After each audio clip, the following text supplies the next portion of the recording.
Greetings, BArcadians, and welcome to another episode of the BA News Show. Don't forget, every Friday at 5 p.m.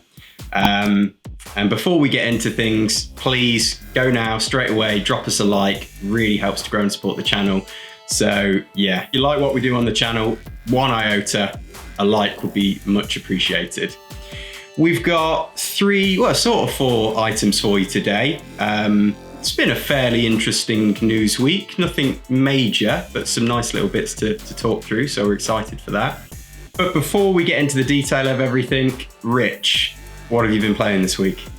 Well, unsurprisingly, I have once again mostly been playing Gran Turismo. Actually played more games this week than I have done for a very long time. I've just got obsessed with it and actually had a breakthrough and won my first race. So I was really pleased about that. You forgot to get the recording though, I was hoping to make a video, since I keep going on about my Gran Turismo escapades. I was hoping to make a video of my first victory, but I forgot to save the replay, which means I can't make a video of it like a numpty. But hopefully another one down the line where I can maybe win in like another 6 months' time. I can make a video of it. And building on what we said last week, you've been doing a bit of practicing as well, haven't you, really, for our upcoming workout video? Yes. GT inspired. Absolutely. So we're putting the building blocks together on that, so look out for that. What about you, Tabs? What have you been playing? Really just a tourist this week. Excellent. Spent some more time with that. I believe you got stuck at one point, didn't you? I did. Yeah. Oh, that was very frustrating. I reached out to you, didn't I, for assistance and also therapy and the kind of thing. Oh, it was so frustrating. I didn't realise there was kind of a knack to this particular puzzle, and I was just brazenly, hoping that the way I was looking at it was the right way, and it was a skill thing. I had to get, reach a certain skill level, but it wasn't that at all. There was a way to do it that I just wasn't laterally thinking about. So thanks for that, mate. You saved me from pulling, the rest of my beard out, because the hair's already gone.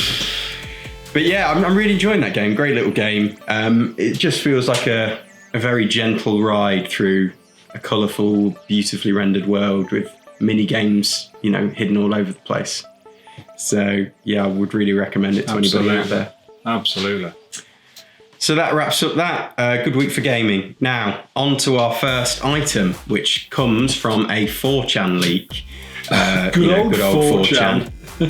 Yeah, we shouldn't put too much stock in this because we know it can be an anonymous platform filled with misinformation and just hot air that never materializes. However, this is to do with next gen, and we're always excited to talk about that. So what have we got? So apparently a game tester in a third-party studio, again anonymous, has revealed some significant information about the PS5 and the Xbox Series X, which kind of goes against the grain of what we've been hearing rumor-wise in the industry. So what have we got? I'll read us through spec for spec, and then we can have a chat afterwards, Rich. So PS5, apparently the graphics card is going to be 12.6 teraflops, based on it's AMD's hardware, isn't it, Rich, I think? Absolutely. We've got a processor, AMD Zen 2, clocked at 3.6 gigahertz. We've got 18 gigabytes of, is it dedicated GPU RAM, we think, Rich? Oh. With accompanying 4 gigabytes of DDR4 kind of shared RAM. We've got the SSD, which is 500 gigabytes, and that speed-wise is going to be able to deliver 5.5 gigabytes per second. Feel free to correct me, Rich, if I'm not saying this right. No problem. And on the ray tracing side, there's going to be dedicated cores in the GPU for ray tracing and for 3D audio, which we know Mark Cerny has talked about previously. And then finally, the bandwidth is 576 gigabytes per second. Rich, what's bandwidth again? Because we didn't quite get read around. Bandwidth is a calculation between the megahertz of the graphics processor multiplied by a number and the bit rate. I don't really understand the equation, but it gives you like it's its bandwidth, sort of what it can move at any one time, I guess, which is a massive number actually. So that's interesting because it's a massive number, isn't it? Well, let me rattle off the Series X specs and I'll throw this straight back to you, Rich. You can give us your thoughts. We've got for the Xbox Series X, which we understand is the more potent SKU that Microsoft are going to put out. We believe there's going to be 2 for Microsoft. We've got 11.8 teraflops, again, same AMD GPU, RDNA 1.5. AMD Zen 2 processor clocked at 3.7 gigahertz, so a slight up step there. Then we've got the onboard dedicated GPU graphics at 16 gigabytes, GDDR6, and then again shared RAM of 4 gigabytes of DDR4. The SSD is 1 terabyte, double what the PS5 has, but slower at 3.8 gigabytes per second. And then again, like the PS5, it has dedicated ray tracing cores, however, apparently less than the PS5. And the bandwidth gets a bit of an uptick at 596 gigabytes per second. So, Rich, what do we think? What does all this mean? So, the first thing to point out is we were led to believe, seemingly by everything that we were hearing, that the Xbox would be more powerful than the PS5. But a brief look over these specs suggests something a little different, albeit the processor appears to be 0.1 of a megahertz faster. The rest of the specs from the PlayStation 5, with the exception of the bandwidth of the graphics card, appear to be a slight increase over what the Xbox Series X is doing. Now, I don't know whether there's going to be, the differences between the two are quite negligible, really. A mega, a 0.1 of a megahertz here, a little bit here. So I don't know whether there'll be too much difference between these systems, but it's very interesting. So I think the biggest thing, the SSD of the PS5 does look to be, quite a bit faster. And when you combine that with things like the extra ceiling on the teraflops, the performance measurement of the graphics card, it might lead you to believe that there will come a time in this next generation where, like we saw with the PS4 and the Xbox One, they started to separate a bit, didn't they? We started to see, some of the newer games struggle on the Xbox compared with the PS4. So you might perhaps start to see that eventually in this next cycle, in this next gen. Absolutely. I mean, there's a lot of information here. So either this is based on some genuine fact from somebody who is in the know, or someone has got seriously elaborate here and knows a lot about the tech, because the information that's here makes a lot of sense. So you would suggest that this is quite credible, I would say. Yeah, and that 3D audio thing about the ray tracing as well, again, that's something we can tie to fact that Mark Cerny originally came out with. It's banging on about 3D audio and how ray tracing could be utilised for that. I think it's also interesting that one of the big things that Sony have peddled is how fast they've managed to get this SSD to be, and it's interesting that bears fruit in this spec that we've seen that's been leaked. So, yeah, interesting. I would say more likely than not based on fact. But as always with these things, we're chasing shadows, so we don't know for real. Chasing shadows in the gaming industry, BArcadians. And with that, let us know what you think on that. Is there any credibility to this? Is this utter, speculation and somebody just trying to cause a stir for the sake of it? Let us know your thoughts. Do you want to move us on, Rich, to a favourite subject of ours? Absolutely. Death Stranding. We're back in a happy place. So, boom! Death Stranding. So today... Keep on keeping on. It's Thursday the 20th of February. Hideo Kojima, that is, has released a trailer on his Instagram and Twitter account that focuses on the war-torn sections of the game. The text in the trailer states coming 2020. Some are speculating that this is a suggestion that we're going to see some DLC this year, which was my instant thought on that. Instantly went over to Tabs and he said, is it not more likely that it's the PC version? And having done some more research online, it seems to be a bit of a split on whether it is a nod to the PC version, which we know is coming this year, or the potential for some DLC later on in the year. Obviously, we're hoping for some DLC. I mean, we did get that drop from, what's his name, Nicholas Winding Refn, December the 7th, I think it was, tweeting about the return of Heartman. And there was speculation there, wasn't there, that does this mean DLC? So, it's not without... it's not without suggestion there could be some DLC coming. And there's more to that, isn't there, I think, Rich? There is, yeah, but it's interesting to point out that this trailer that was dropped on his social media feeds was sort of a nod to the film 1917, apparently. It's very much in the style of 1917, so if that was... He loves his films, doesn't he? So I would not be surprised. Exactly that. And just as I was saying, moving on, we did hear from a Reddit user called UK Daydreamer, and it was words from a fairly credible source that Death Stranding will be getting DLC in the summer of 2020. There will be a raid mode added later on. Assuming all this is true, the rumoured name for the upcoming downloadable content is September 1998. I think... Random. That's obviously a date in time that's pivotal to maybe what happens in the DLC. The DLC will have minor story-driven elements, primarily in the fashion of side quests, and we know there's plenty of them to do in Death Stranding. There'll be a new weapon, new territories to explore, which is really interesting, and new items to use.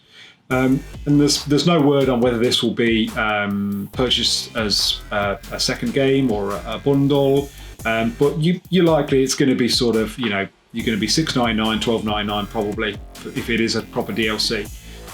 Well, according to this Reddit user, which again could be a load of old rope.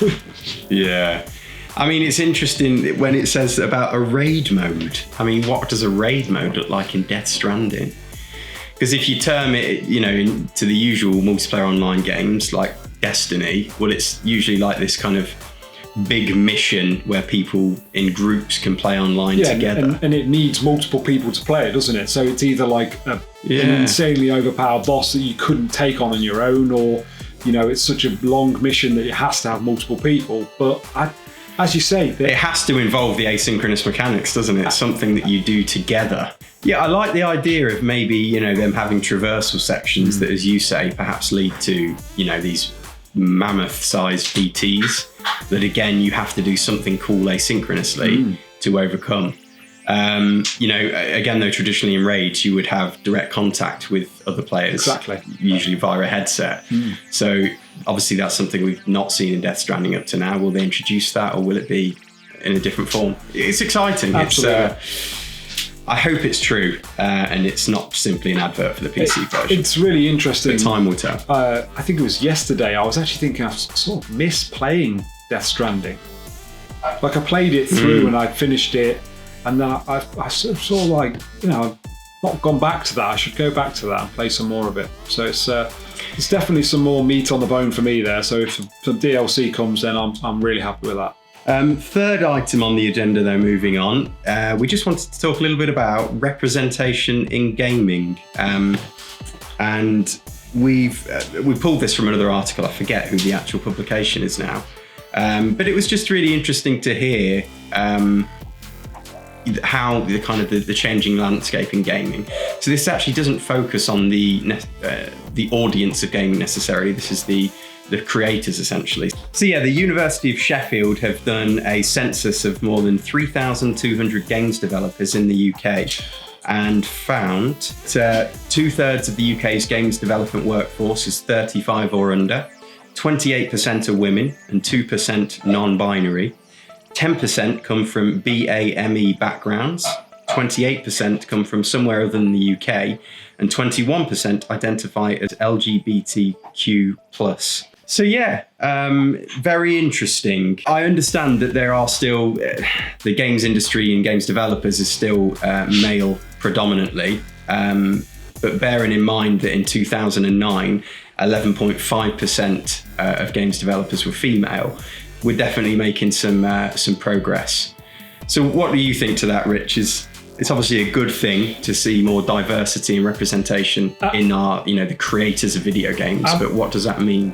Absolutely. I mean, I think one thing that the nation is striving to is equality, whether you're a different race, you're male, you're female, you're gay, straight, bi, whatever. There seems to be this push, and quite rightly so, to ensure that everyone is treated as equal as they should be.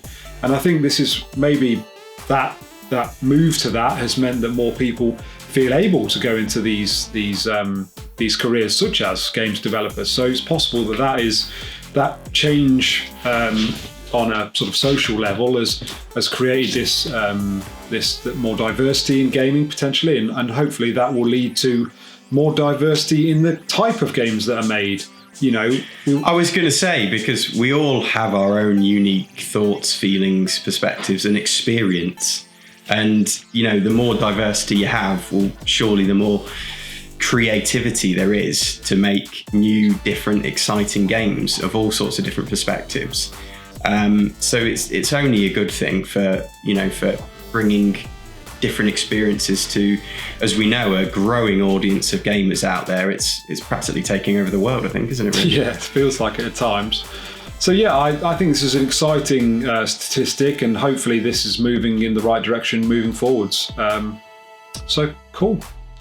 Have you got an update for us, Rich, on Animal Crossing and today's Nintendo I have Direct? Indeed. So today, again, as I said previously, Thursday the 20th of February, there was an Animal Crossing Direct during the day today, about 2 o'clock in UK time, which was 27 minutes of information, which some of it was new information, some of it wasn't. I can't say it was the most surprising Direct I've ever seen. There wasn't lots of shock and awe moments in it. But they did portray a cool game in Animal Crossing. A few little snippets came out. There seems to be you can select your island. So there's formations of islands in the game. So you can, it appears that so there's rivers and stuff that look round, and there's a land formation. You can select that. There's a northern or southern hemisphere, and depending on which one you go for, that changes which season you start with. I think if you choose northern hemisphere, which is where we reside, I think it starts pretty much in the spring, which is where we'll be when the game releases in March. And then from there on, it was pretty much what I was expecting, apart from when we got to the bit where at a certain point in the game, you're giving almost an ability to form the land. So you can demolish parts of the land, you can build parts of the land, you can change the scenery to your heart's content, really. And it seems to be that the game is suggesting that you will take your deserted island, as they're calling it, and basically create this thriving town eventually that has museums, shops, all sorts of different things. So that is really interesting. It's almost like a giant settlers game. Yes, sorry, mate. I do agree, Tabs. It does seem like it might be a little bit of a bore fest. We talked about it before the video. You're still umming and ahhing whether you'll buy it, aren't you? Yeah. See, I was like, I really like the looks of this, but then now having watched this, I'm a bit like, well, what will I be doing? What's my day to day on there, if that makes sense? So, I say we go on Monster Hunter, we go and kill some foes. Say we play Gran Turismo, I go and do some races. There's lots of other things you can do, not necessarily on Gran Turismo. There's a definite rhythm, isn't there, to the game? There's a real structure there, and the gameplay loop is more obvious. Whereas Animal Crossing, I had it for the DS, and I did enjoy it to an extent, but in some ways it feels like this sort of non-game, a big sandbox where you create your own fun. And I'm not saying there isn't fun to be had in there. I just think, perhaps if you're in a household of people and you're all sharing that experience in this world and bouncing off each other and getting competitive over, the fish you're catching, the fruit you're collecting, your house you're renovating, I imagine it's a really enriching experience. But for me, it's just not for me. I don't think. I don't think I'm going to be buying it. So we talk at length about the addictive gameplay loop on the channel. So Death Stranding, the addictive gameplay loop is the joy of the parcel deliveries. With Gran Turismo, it's the competitiveness with people on there. I don't see where the addictive game loop is in here that makes you want to keep playing it, and that's the worry for me. What is it? I get going on it, and a few hours in, I'm like, oh, okay, I'm not hooked into this. That's my worry with the game, I think. But yeah, it's looking cool. I mean, I do remember seeing this really cute old deer, though, on YouTube who was like 80-something, and she religiously plays Animal Crossing every day. She adores it. She goes to town where she's created and customized everything across her whole town. Wow. She enjoys interacting with all the villagers. And, I don't want to knock it for people out there who love the series, and I'm sure she'll adore this new entry. So it will find a home. It's just not at my house. Yeah, and I'm on the fence, currently worried about it, so I don't know whether I'll be getting it. So there we go. Well, that's it for today, Barcadians. I hope you enjoyed the show. Don't forget to give us a like if you haven't already. Let us know what you think in the comments. Do you think this 4chan PS5 rumours being more powerful than the Xbox Series X, broadly speaking, is true? What would you like to see? What about Death Stranding? Is it a trailer for upcoming DLC, or is it simply an advert for the PC version? And what do you think about representation in gaming? We think it's a great thing. We think it's going to bring a lot to the industry if we keep moving in this direction. But what do you think? And finally, will you be buying Animal Crossing? I certainly won't. Rich might. What about you? And I think that's it for today. So thank you for sticking around, existing Barcadians. If you're new to the channel and you like what you see, subscribe and ring that bell for notifications. And I think that's about it. Another one for the archives. Stamped and completed.